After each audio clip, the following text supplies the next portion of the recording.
रोहिणी आचार्य के फैसले पर जेडीयू ने लालू को घेरा है और कहा कि आरजेडी एक परिवार की पार्टी है। लालू परिवार की कलह सबके सामने है। जिस बेटी ने लालू के प्राण बचाए उसकी पीड़ा पर चुप्पी। लालू यादव को जवाब देना चाहिए। तो विरोधियों को यहां पूरी तरह से यह मौका मिल चुका है, बड़ा हथियार मिल चुका है और जेडीयू ने बड़ा हमला बोला है और कहा है कि आरजेडी एक परिवार की पार्टी है। जिस बेटी ने लालू के प्राण बचाए उसकी पीड़ा पर चुप्पी है। लालू को जवाब देना चाहिए।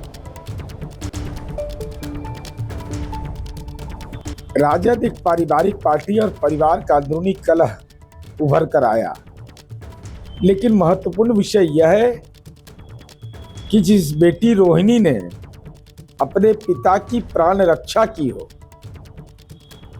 और उस बेटी के मुंह से कराह निकल रहा हो,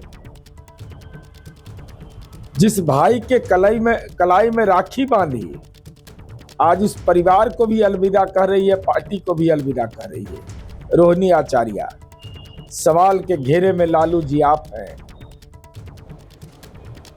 विरोधियों को चुटकी लेने का मौका मिल चुका है आशीष, और ये तो एक्सपेक्टेड लाइन पर ही है। जी हाँ, बिल्कुल। इतना बड़ा राजनीतिक मूवमेंट, बिहार के आरजेडी एक तरह से उनके आरजेडी की फर्स्ट फैमिली जो है उसमें इस तरह की कलह सामने आ जाएगी, आ ही गई थी। काफ़ी समय तक पर्दा डाल करके रखा गया था। चुनाव किसी तरह से इंतजार किया जा रहा था कि गुजर जाए, तो फिर असलियत समझ में आया जब ये सामने आया है इस तरह का मामला, और अब रोहिणी ने इस्तीफा दे दिया है। बात सही है कि वो बेटी जिसने लालू यादव को अपना किडनी दे करके जान बचाई थी, और अब इस कदर परिवार के अंदर डिस्प्यूट सामने आ रहा है। मुझे याद है चंदन, कल शो के दौरान मैं और चित्रा जब आपस में बात कर रहे थे तब भी मैंने इसका हवाला दिया था कि एक वजह ये भी बहुत बड़ी है। ईस्टर्न यूपी और बिहार की पृष्ठभूमि, चंदन, मैं और आप भी बहुत अच्छी तरह से जानते हैं कि इन चीज़ों की मैसेजिंग भी होती है, किस तरह से आप घर की औरतों को ट्रीट कर रहे हैं। और ऐसे ही महिला इतने लार्ज स्केल में एनडीए और नीतीश कुमार के पक्ष में थी कि ये सब कुछ कहीं ना कहीं काउंट किया होगा आरजेडी के इतने डिसमल परफॉर्मेंस पे। और फ्रस्ट्रेशन इस लेवल दिख रहा है कि जैसा मैंने आपको बताया, जानकारी ये मिल रही थी